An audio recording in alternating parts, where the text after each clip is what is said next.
Hello दोस्तों, welcome back on Bharti classes. I am Tanisha and आज हम पढ़ेंगे English class 12 chapter 4 the rattrap. एक बार की बात है, एक पेडलर नाम का एक आदमी था जो कि तार से बनी छोटी चूहेदानी मीन्स रेड ट्रैप बेचा करता था। और वो इन चूहेदानी के लिए जो उसको सामान चाहिए होता था वो बड़े स्टोर्स या बिग फार्म्स यानी खेत वगैरह में भीख मांगकर इकट्ठा करता था। बेसिकली जिससे वो रेड ट्रैप बनाता था वो तार था मीन्स वायर। उसको देख के लगता था कि उसमें माल न्यूट्रिशन हो गया है उसको, और उसके जो चीक्स है वो अंदर चले गए हैं और उसकी आंखों में भूख साफ दिखाई देती है। रेड ट्रैप सेलर की ज़िंदगी बहुत ही सैड एंड बोरिंग थी।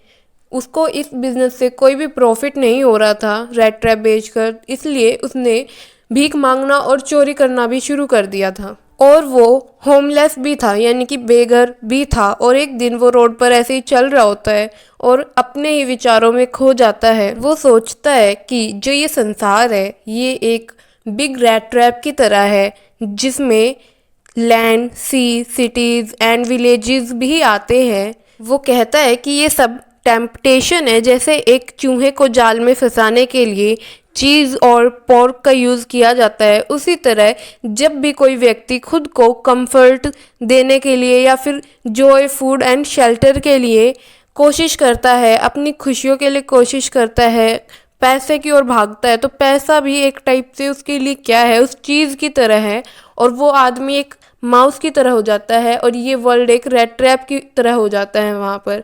यहाँ पर रेड ट्रैप सेलर सोचता है पैडलर, अरे वाह, ये मैंने क्या सोचा, मेरी सोच तो बहुत बड़ी है, वाह मैंने कितनी समझदारी वाली बात सोची है। इस संसार में कोई भी रेड ट्रैप सेलर पैडलर के प्रति काइंड बिहेव नहीं करता था, इसलिए वो सबको सोचता था कि ये सब एक रेड ट्रैप में फंस चुके हैं। एक दिन पैडलर जब रोड पर चल रहा होता है और शाम का समय हो जाता है तो उसे रोड पर एक लिटिल ग्रे कॉटेज दिखाई देती है, जिसे देखकर वो सोचता है कि मैं यहाँ पर हेल्प मांग के देखता हूँ, शायद मुझे आज रात आश्रय यहीं मिल जाए। तो पैडलर उस कॉटेज के डोर पर जाकर दरवाज़ा खटखटाता है। और वैसे तो उसकी कभी कोई भी हेल्प नहीं करता था, लेकिन जो कॉटेज के अंदर से एक बूढ़ा व्यक्ति निकलता है वो बहुत लोनली था। उसकी वाइफ और उसके बच्चे नहीं थे, वो अकेला ही वहाँ पे रहता था, इसलिए वह poor red trap seller peddler को देखकर खुश हो जाता है कि अरे वाह, आज रात मुझे कोई कंपनी देने वाला मिल गया। और जो वो ओल्ड मैन था जो कॉटेज में से निकला था और वह पैडलर को शरण दे देता है रात को अपनी कॉटेज में रुकने के लिए, उसका नाम था क्रॉफ्टर। और वो ओल्ड मैन रात को पैडलर को पॉरेज देता है खाने के लिए यानी कि दलिया, और वो अपना तंबाकू भी उसके साथ शेयर करता है और वो दोनों बेड टाइम के समय कार्ड्स भी खेलते हैं। रेड ट्रैप सेलर पैडलर सोचता है कि जो ओल्ड मैन क्रॉफ्टर है वो बहुत दयालु है, उसने ना केवल पैडलर के साथ अपना पॉरेज शेयर करा बल्कि अपने कुछ सीक्रेट्स भी शेयर करे।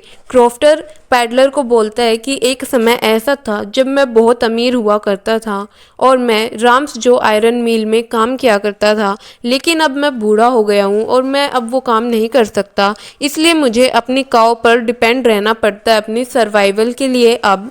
और मेरी काव जो है वो मुझे हर दिन इतना दूध देती है कि मैं उसे फैक्ट्री में बेच कर अच्छे खासे पैसे कमा लेता हूँ और उस फैक्ट्री में चीज़ एंड क्रीम बनती है जिसमें मैं इसको बेचता हूँ दूध को।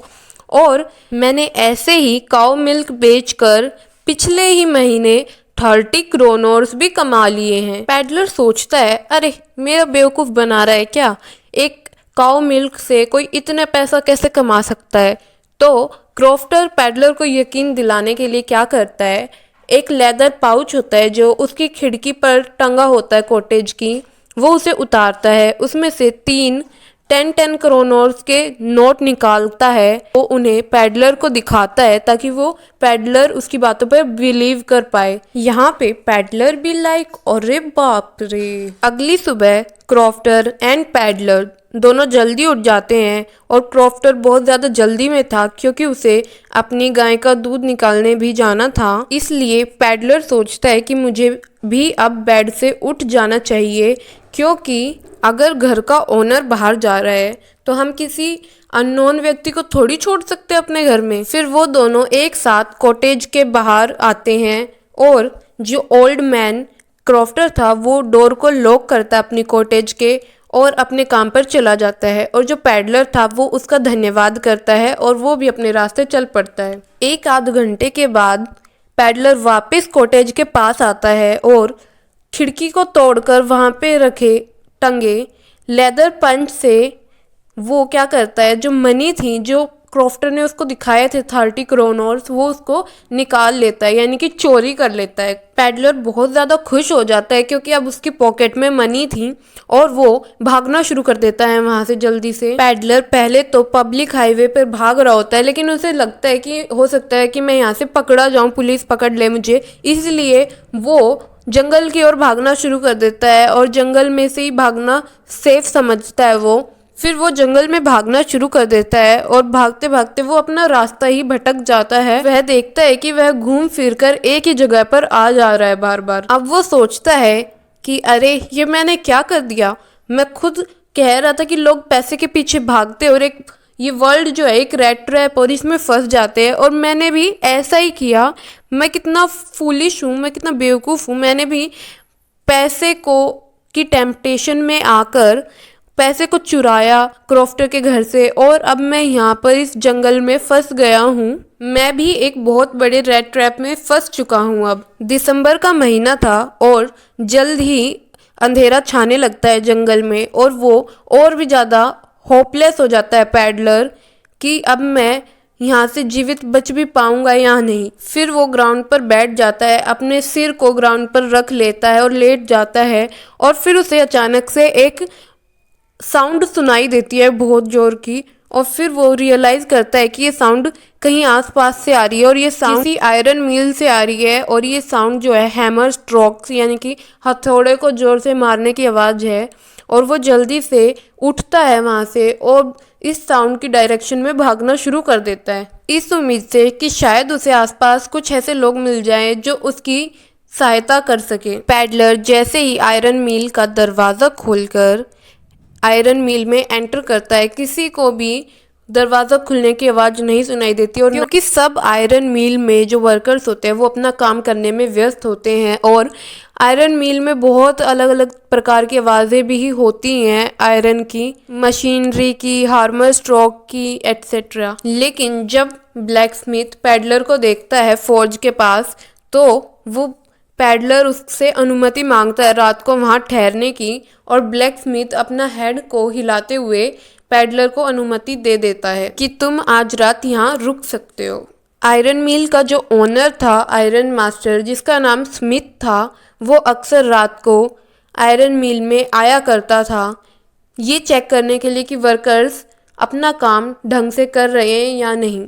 ऐसे ही आयरन मास्टर मिल में आए होते हैं सबको चेक करने के लिए, और तभी उनकी नज़र फर्नेंस के पास बैठे पैडलर पर जाती है, जो फर्नेंस के पास खुद को गर्म करने के लिए बैठा था क्योंकि दिसंबर का महीना था और बहुत ज़्यादा ठंड थी उस समय।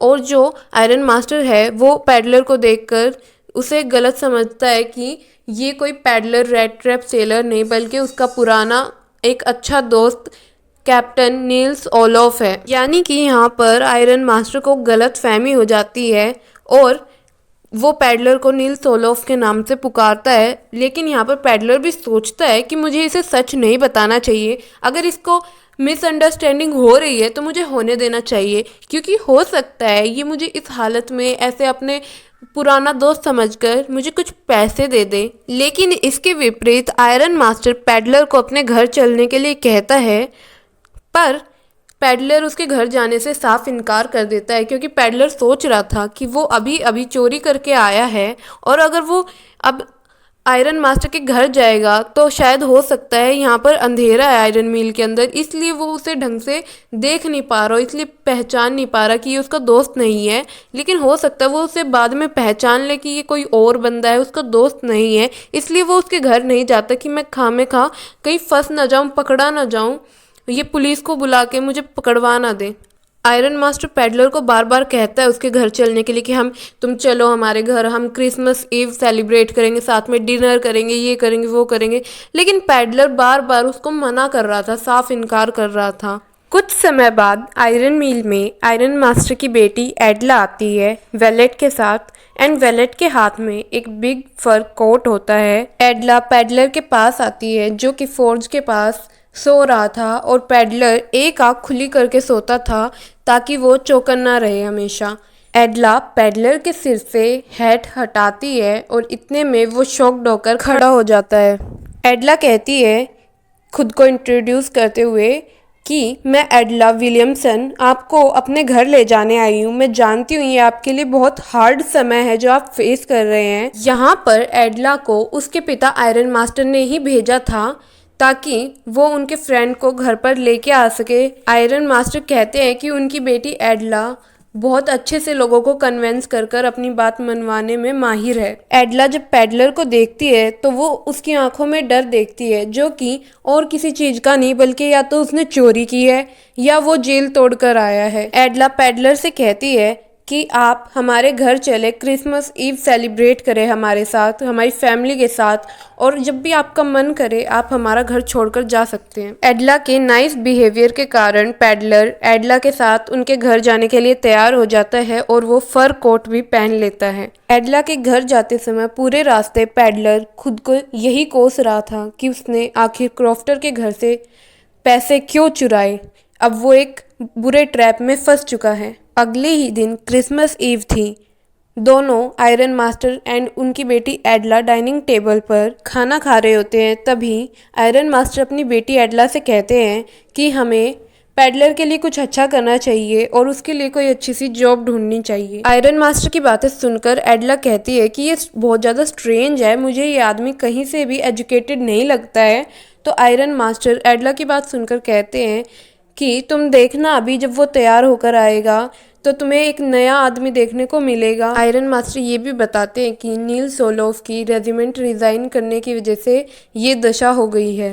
पैडलर जब वेलेट के साथ बाहर आता है तैयार होकर, वो अपनी दाढ़ी वगैरह भी कटवा लेता है पैडलर, और आयरन मास्टर का एक सूट पहन कर आता है वो, और वाइट शर्ट और जूते पहने हुए था, जिसे देखकर आयरन मास्टर को बहुत गुस्सा आता है, क्योंकि आयरन मास्टर को उस समय डार्कनेस में फर्नेंस के पास, फोर्ज के पास उसका चेहरा ढंग से नहीं दिख पाया था पैडलर का, इसलिए उसने गलत फहमी हो गई कि पैडलर उसका कोई दोस्त है, कैप्टन नील्स ओलोफ। और अब आयरन मास्टर को साफ साफ दिख रहा है कि वो उसका कोई दोस्त नहीं है बल्कि कोई और ही। आयरन मास्टर पैडलर को कहता है कि तुम कौन हो, मैं तुम्हें नहीं जानता हूँ, और तुम हमारे घर पे ऐसे आए हो, मैं अभी पुलिस को बुलाता हूँ। पैडलर कहता है नहीं नहीं ऐसा मत करो, मैं अपनी बात एक्सप्लेन करता हूँ, मैं फोर्ज में सिर्फ सोने के लिए आया था, एक रात बिताने के लिए, तुम मुझे गलत समझ रहे हो।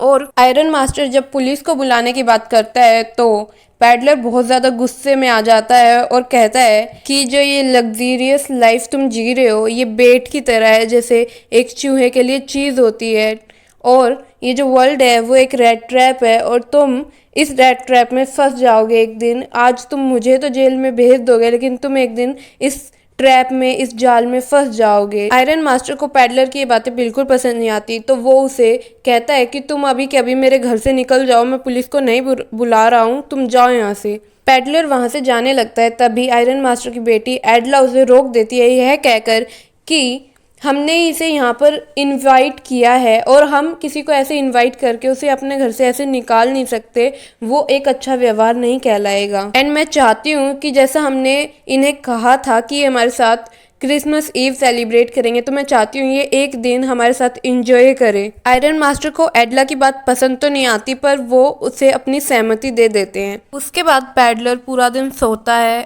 और वो शाम को उठता है और एडला और उनके पूरे परिवार के साथ डिनर करता है।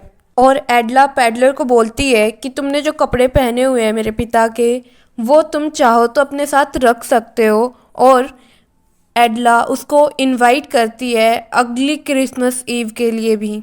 अगले दिन एडला एंड आयरन मास्टर दोनों चर्च जाते हैं और वहाँ पे उन्हें पता चलता है कि क्रॉफ्टर के घर से किसी रेड ट्रैप सेलर ने पैसा चुरा लिया, मनी चुरा लिया। और वो समझ जाते हैं कि ये और कोई नहीं बल्कि पैडलर ही है, तो वो भाग के अपने घर आते हैं और आयरन मास्टर एडला को कहते हैं कि वो तुम ही हो जिसने एक चोर को शरण दी और पता नहीं उसने हमारी कितनी सिल्वर स्पून्स चुरा ली होंगी, चांदी की चम्मच। घर पर पहुंचने के बाद आयरन मास्टर वेलेट से पूछता है कि आखिर पैडलर कहाँ है, क्योंकि वो एक चोर है। तो वेलेट सरप्राइज होकर कहता है कि वह कुछ लेकर नहीं गया बल्कि मिस एडला विलियमसन के लिए कुछ क्रिसमस गिफ्ट के तौर पर छोड़ के गया है। जब एडला उस गिफ्ट को देखती है तो उसको इतना रफली पैक करा गया था उस गिफ्ट के, बाहर से भी पता चल जाता है कि इसमें आखिर क्या है।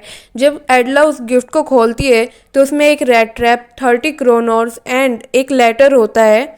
उस लेटर में पैडलर ने लिखा था कि वो थैंक्स करता है एडला को जिसने उसे एक रेड ट्रैप सेलर समझकर नहीं बल्कि एक रियल कैप्टन समझकर उसको एक कैप्टन के दर्जे की इज्जत व सम्मान दिया अपने घर में। और रेड ट्रैप के बारे में बताता है कि जो रेड ट्रैप है वो उससे अब मुक्त हो गया है, वो उस जाल से बाहर निकल पाया है सिर्फ और सिर्फ एडला की वजह से, क्योंकि अगर वो नहीं होती तो वो शायद वहीं फंसा रह जाता। और वो 30 क्रोनर्स भी देकर जाता है कि प्लीज़ आप उस क्रॉफ्टर को ये पैसे वापस कर देना और आपका बहुत शुक्रिया कि मैं आपकी वजह से इस रेड ट्रैप से आज़ाद हो पाया और आपने मुझे एक रियल कैप्टन ही बना दिया है। लेटर के नीचे कैप्टन वॉन स्टेले नाम से उसने साइन किए हुए थे। तो थैंक यू सो मच दोस्तों, यहीं पर हमारी स्टोरी की द एंडिंग होती है। अगर आप चैनल पर नए हो तो प्लीज़ सब्सक्राइब करो और वीडियो को लाइक करो और शेयर करो और थोड़ा सा हम पर उपकार कर दो प्लीज़, क्योंकि वीडियो बनाने में बहुत ज़्यादा मेहनत, बहुत टाइम लगता है। अगर आप चाहते हो कि मैं आपके लिए आगे ऐसी वीडियो और ज़्यादा लेकर आऊँ तो हमारे चैनल को सब्सक्राइब करें, वीडियो लाइक करें एंड शेयर करें।